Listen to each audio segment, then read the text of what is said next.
Right, welcome back everybody. After a weekend away in Leicestershire, I'm back in this kitchen. Got today and tomorrow to get out of here, so loads of little odds and sods, but today I'm back in this room here, which is the little utility. So I'm just preparing this really. I had a load of flaking paint down there and all around these little cold spots around here, so I'm going to seal all this with some peel stop first and then give it a little fine fill and then get decorating in here. So not too much to show really, just taping up along the skirting line. I'm going to put some of the Dulux Uni Primer I've been using here, which has been really good actually. So I'll just give all the woodwork Uni Prime, and I've just got to get these little bits, just lift you up here, you know, these horrible bits behind the cupboards. And these things stick out so far from the wall nowadays, like these units. It's really hard to really reach in properly, so I've got to get right down the back of that.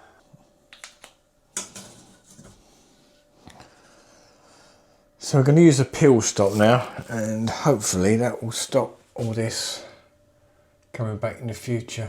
I mean, you can only do what you can with what you got. You would hope that this would be the solution. So let's brush a bit of this on. It's just like a glue really. It just gets underneath them flaky bits, the old flaking Stevens, and seals it down really, so it won't keep coming back.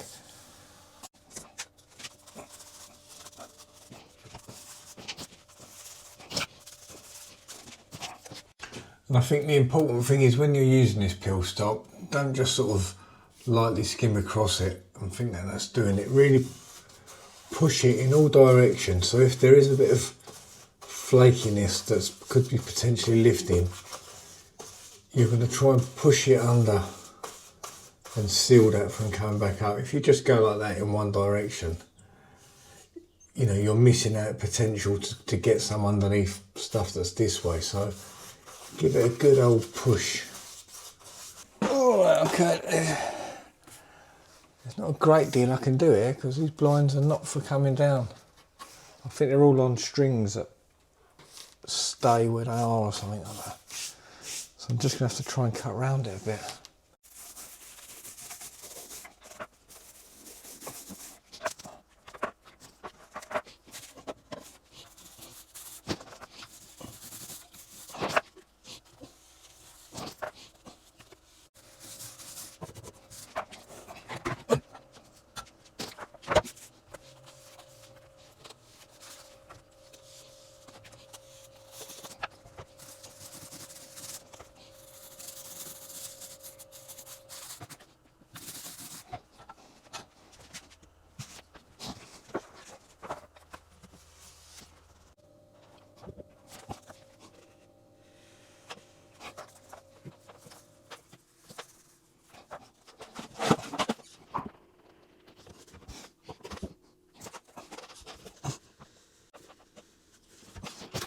I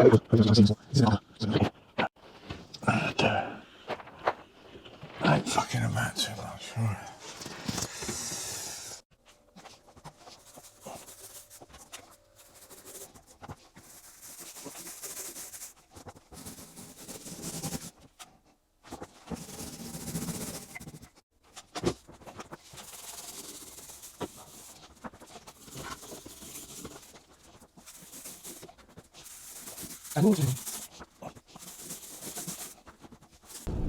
Alright son, how you doing son? Right, there's Monday out of the way. I've probably got about 3 or 4 hours back there tomorrow. To be honest, I could have finished there today, but when I'm on a big decorating job like that, sometimes I just like to go back for that last day, just to scout your eyes around again, let the woman tell me if she's seen anything overnight, because you do sort of miss things, you know. It doesn't matter how good a decorator you are, you will miss things. It's the nature of it really. When you're painting so many different areas, there's going to be bits you haven't seen, and there's nothing like the homeowner in the kitchen at night just to say, right, you missed a bit there, missed a bit there. So I'll be very surprised if I haven't missed any. I used to work on a firm years ago, and we used to do a lot of industrial cleaning, as well as other little bits of maintenance. And I used to work with an old painter called George, right? And George was like, he was a bit like a comedian, really. He was a very funny bloke, but he looked like Stig of the Dump. He looked like, he really looked scruffy. He looked, you know, if any of you remember, like Catweasel, Stig of the, he just looked a bit like that, like right old scruffy sod.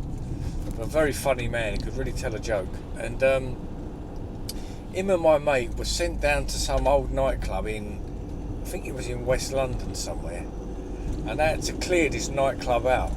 They had to go and do a load of stuff in there, and it was part of this cleaning contract, but a load of stuff had to be removed and that. I think while they was in there, there was no electric on, that's right. They were working in the dark with torches for whatever they had to do. I can't remember exactly, but anyway, they had to work in this nightclub with torches. And it being a nightclub, lots of little nooks and crannies, and, you know, a little bit eerie with no lights on, I suppose. So my mate, I mean, he would have been probably late 20s, early 30s at the time. George would have been in his late 50s, probably about my age now. So they're in this they're in this nightclub, and they keep making each other jump. They keep jumping out on each other. Do you know what I mean? And you know, over the course of the day, they've done it a few times. But they was also waiting for the electric board or the electric man to turn up to get this place back up with the electrics. So my mate's hid in this cupboard for ages, and waiting to jump out on George, right, or hiding from George. In the meantime, this